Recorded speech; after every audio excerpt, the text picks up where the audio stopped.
Okay, chapters 3 and 4 is what we will cover in this particular video here. So chapter 3, we talked a little bit about Billy's history in the earlier chapters and earlier video. Here we're talking about Billy, we're focusing more on Billy in the minors and what his experience was like and how that informed the way that he became a general manager for the A's later. So what did the Mets do in terms of assigning, after they drafted Billy Beane, in terms of assigning him in the minor leagues?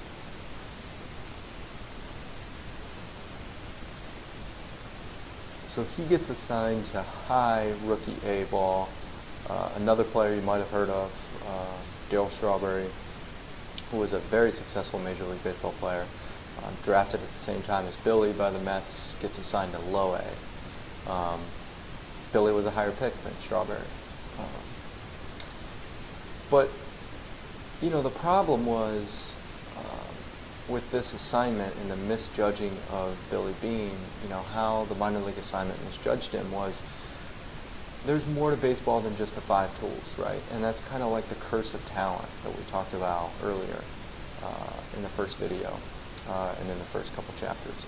So Billy really had this comparison problem. You know, he'd only played in high school. He was so much better than all the rest of the high school players that he played against that he experienced very little failure, right? And then once he got into the minors, into high rookie A ball, you know, he was challenged a little bit more than he ever had been, and he compared himself to some of the other players, and sometimes that comparison wasn't always positive. And he didn't know how to deal with that because he hadn't dealt with that before. So, you know, transitioning into the third question here, he didn't really have a downfall in tools necessarily, but he didn't have some of those intangibles, right? So he knew that he was supposedly a 5-tool player, but when he would struggle, and everybody goes through some hitting slumps, right? When he would get into a hitting slump, he couldn't deal with it, right? He's like, I'm a 5-tool player, I'm supposed to be the best. He's not able to overcome it. And at the same time that he's going through some of these struggles and challenges for the first time, failure for the first time, he's rooming with Lenny Dykstra, another Mets player, about the same, coming through the Mets organization at the same time as Billy. Lenny Dykstra, also very successful Major League career. But Dykstra was like the opposite of Billy Beane in that he did not look like a baseball player at all, right? He was physically inferior to Billy Beane, but yet mentally, not in terms of IQ, but in terms of baseball intangibles, not part of the tools, Dykstra was superior to Billy because he could easily forget his failures. He would remember his strengths and his accomplishments, and that would motivate him to move forward, right? It's kind of like in football, that defensive back that gets beat for a touchdown pass, right? The wide receiver he was covering catches a touchdown pass. That defensive back, the worst thing he can do is sort of lose his confidence, right, and start to doubt himself. He's got to get right back on the field on that next drive and forget that that touchdown was scored against him, right, because he's got to continue to be aggressive and do what the defense is calling on him to do to fulfill his role. But Billy wasn't able to do that from a baseball sense. Once he once he sort of starts to realize this, yes, he had some shortcomings, but I tell you, he was pretty highly emotionally intelligent as he started to mature, because he starts to realize his own shortcomings. And that realization makes him a lot better as a general manager and a front office administrator, because he can recognize what his shortcomings were as a player and how those were not necessarily within the 5 tools, but within the intangibles that actually made the 5 tools translate into something good, right?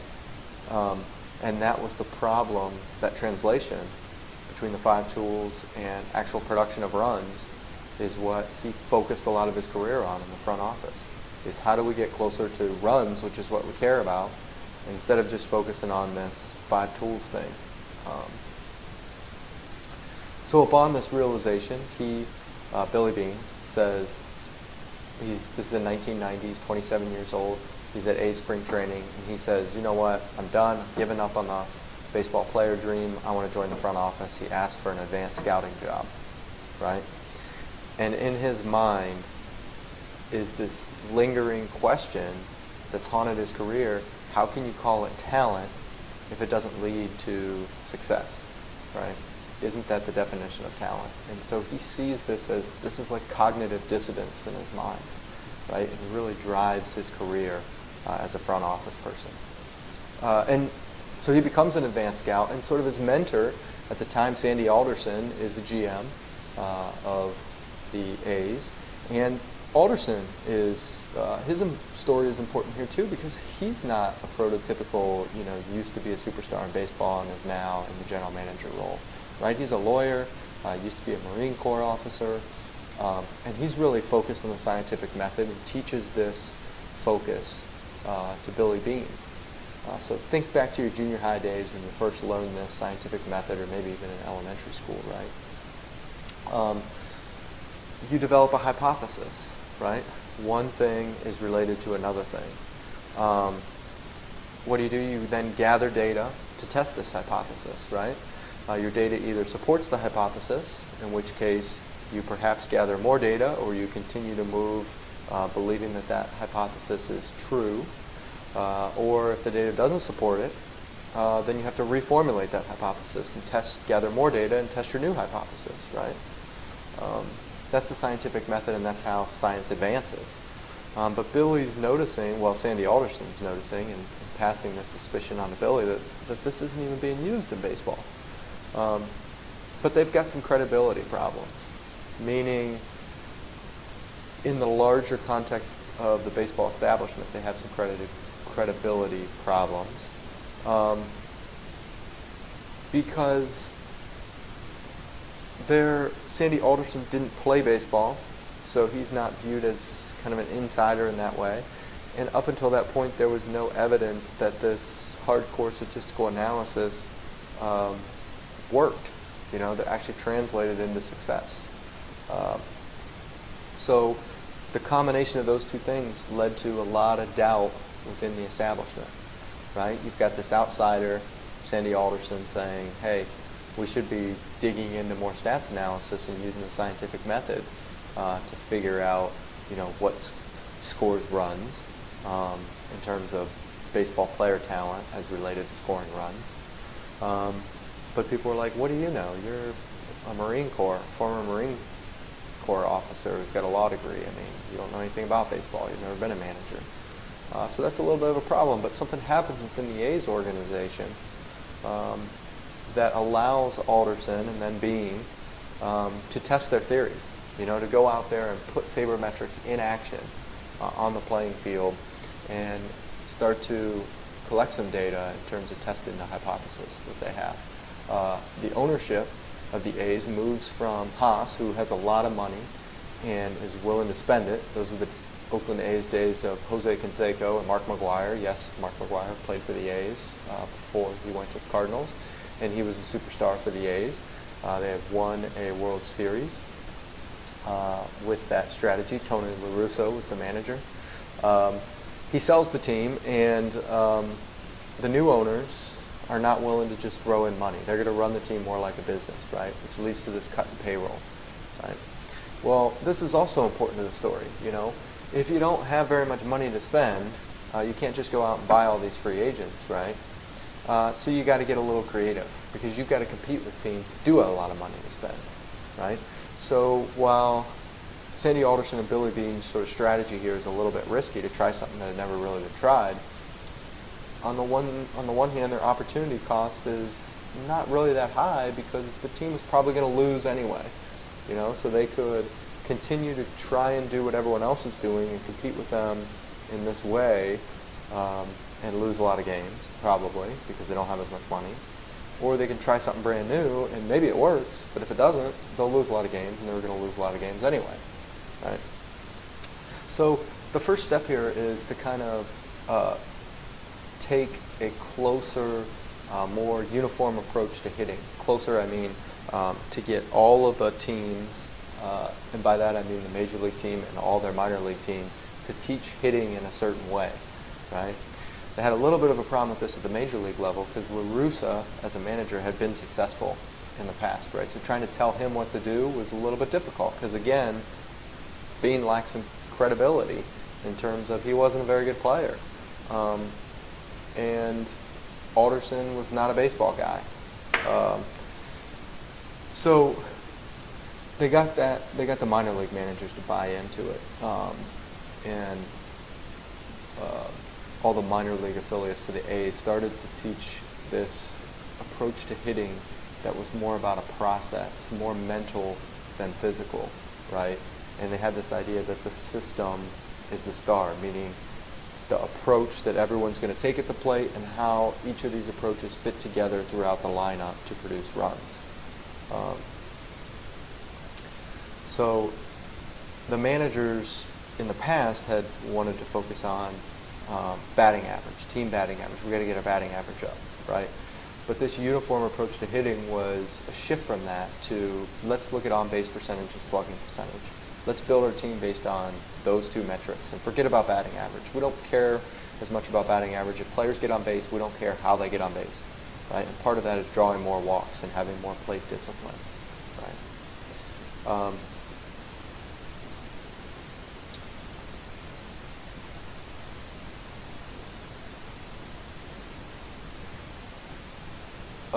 La Russa eventually leaves, and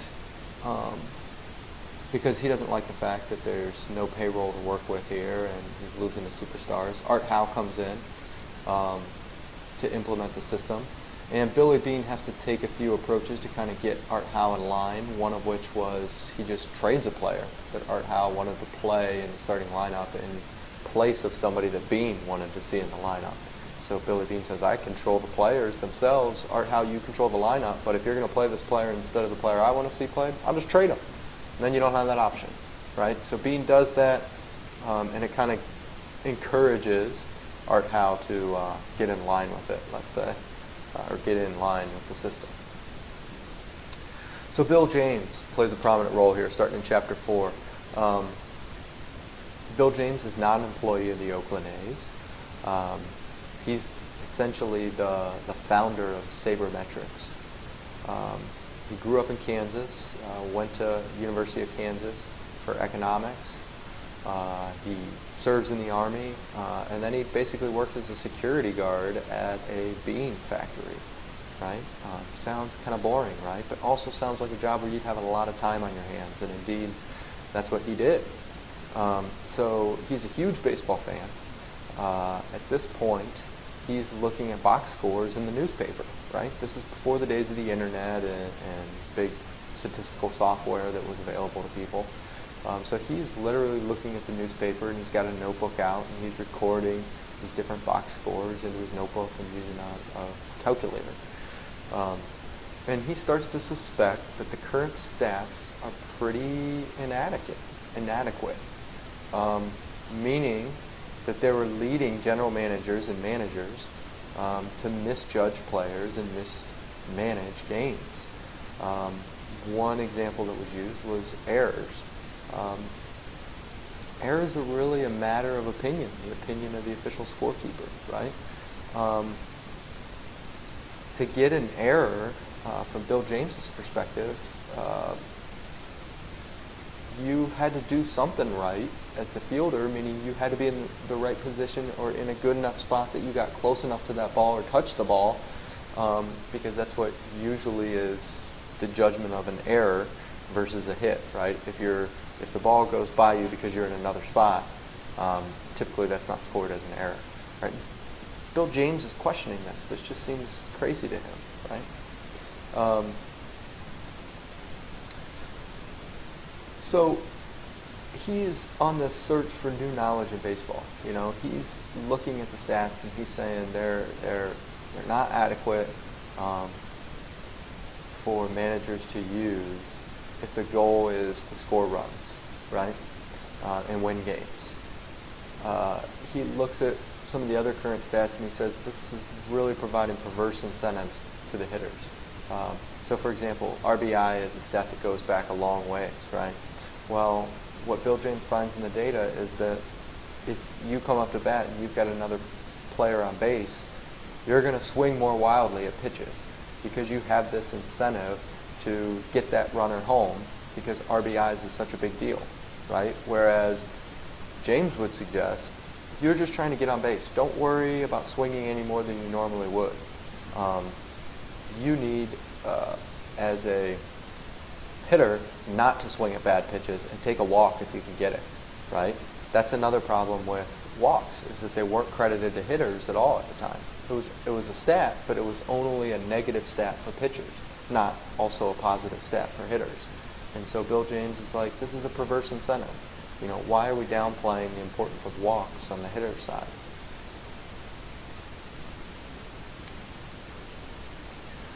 So there's something that changed in the 80s and 90s that made James's questions even more relevant. Right? Basically, two things. First, computer technology got a lot better. Processing power, statistical packages, to where it enabled statistical analysis to happen quickly, whereas before it took lots of intense sort of manual, if you will, mental labor to work these things out. Now a computer program could essentially do it for us once we got to about the mid-1990s. Also, salaries went up a lot, right? And so one of Bill James's arguments from the chapter is, hey, if you're paying these guys $150,000, which that's back in the 80s, right now we're talking about way more than that, shouldn't you know how good they are, right? Shouldn't you have statistics that really track how much they contribute to your team's winning?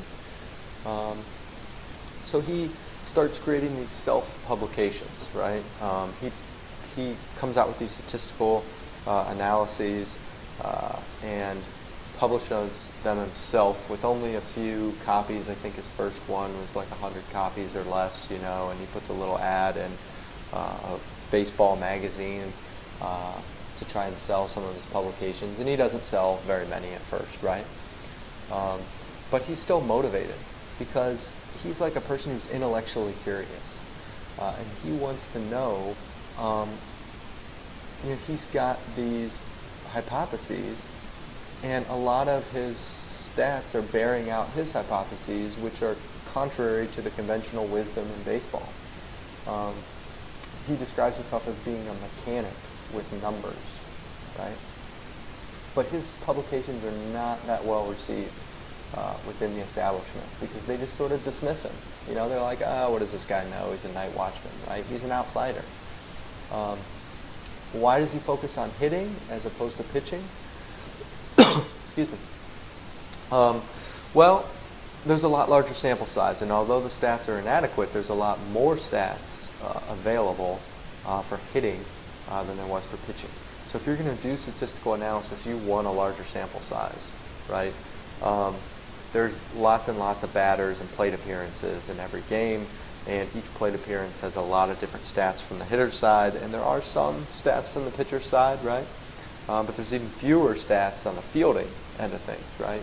So Bill James goes where the fish are, if I can use that phrase. He goes where there is lots of stats at least existing, even though those stats might be imperfect, and he starts to attack those existing stats and look at which ones are better than others, and how can we take those to create even better stats. Sample size is important because the larger your sample size, the more you're confident you can be, right, about your prediction. If you got a really small sample size, you can't be that confident that, you know, what shows up in that data within that sample is how the real world is, right? If I got a really large sample size, I can be a lot more confident that what I'm finding is indeed accurate. So he decides he's going to predict runs, right? Well, why do you want to predict runs? Because runs win games, right? You've probably figured that out by now in this discussion. He uses trial and error. Essentially, that's how he predicts runs. He just tries a bunch of different independent variables with runs as his dependent variable, right? So he puts in hits plus walks times total at bases divided by at-bats plus walks, right? He tries a bunch of different versions of his formula, and he sees which formula is closest to predicting the runs created. He could have used regression for this, but again, when he first started doing this, he didn't have Excel or SPSS or any of your stats programs and software to use to do this. What's his broader contribution here? He's creating a rational, testable hypothesis, and he is then encouraging other people, once he was able to interact with other people, especially the internet, of course, made that even more and more prominent. Interact with other baseball fans, I mean. He sort of creates this peer review, if you will. You know, he says, hey, here's what I'm finding. Are any of you also finding this? Right? He's provoking others to join his conversation over these hypotheses that he's starting to form. They also talk about clutch hitting, right? So as a fan, it's, you know, we hear commentators talk about this all the time. The media talks about it all the time, similar to the hot hand in basketball, excuse me. It's intuitive to us. It seems like, yeah, that definitely happens. But there's quite a bit of economic research that tends to go against this, you know, that there is no such thing as clutch hitting. It's just that in any large enough sample size, you're going to have, just by the size of the sample, you're going to have a few people that get a bunch of hits in a row. And sometimes that happens for a person at a very clutch time, right? Similar to basketball.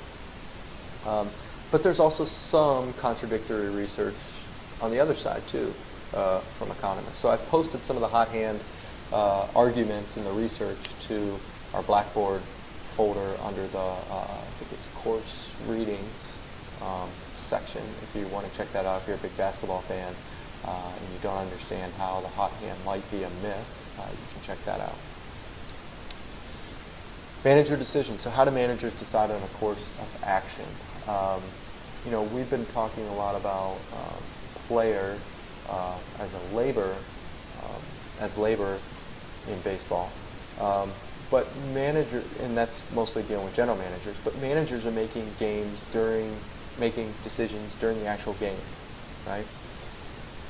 Managers and coaches in football, it seems like they decide their course of action based on what's least likely to fail, right? Not on what's most likely to be successful, but what is least likely to fail. Because they want to keep their job, right? What Bill James and this whole idea of using stats analysis to inform your decisions is challenging is you shouldn't do it based on what's least likely to fail, right? You should do it on what's most likely to succeed. What is the most efficient decision here, right? And this hasn't fully made it into the mainstream, I don't think. You know, we've seen a couple of what I thought of as outlaw coaches who are very reluctant to punt, for instance, in football, right? They go for it on fourth down almost all the time. There's a high school coach that always onside kicks every single time. It's thought of as crazy. There's a basketball coach that always full court press. You know, so it's a little bit against conventional wisdom, but each one of these coaches that I mentioned will tell you that this is the most efficient course of action to win the game. So sabermetrics, how did the formalization of study advance it? Well, it produced more and more baseball data, right? Partially because this became a birth of something that got a lot of people involved. It wasn't just Bill James, right?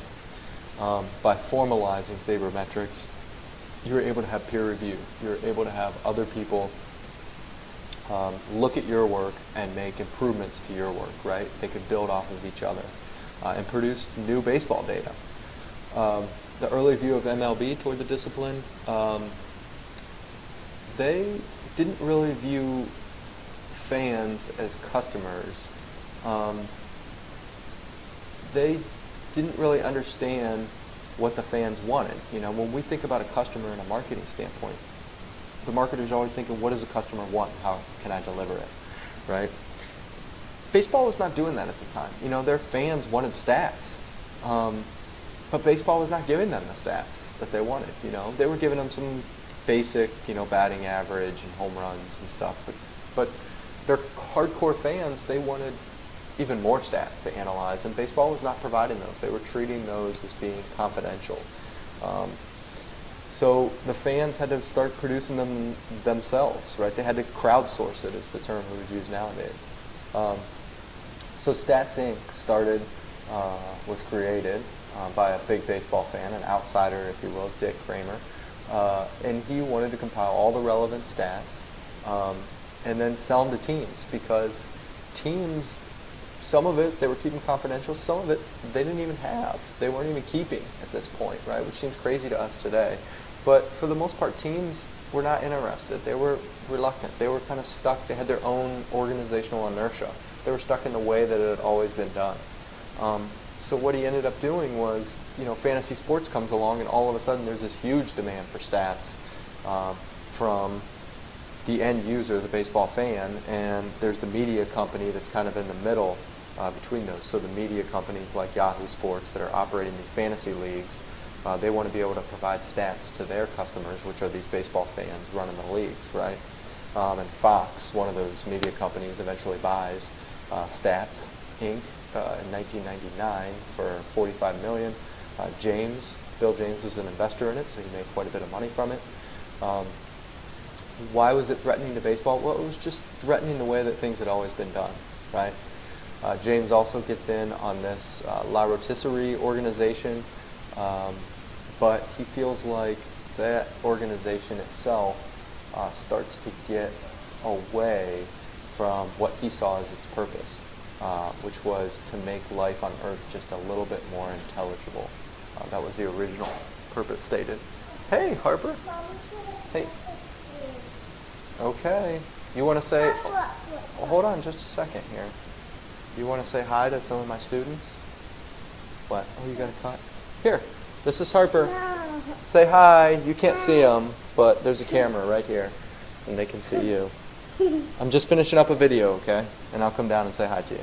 Will you shut that door on your way out? I'll be down in just a second. Thank you. I'll tell you in a minute. I need to finish this video, and then I'll come down.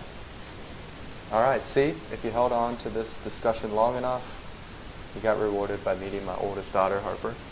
Bye. I'll be right back. Or I'll be done in just a minute.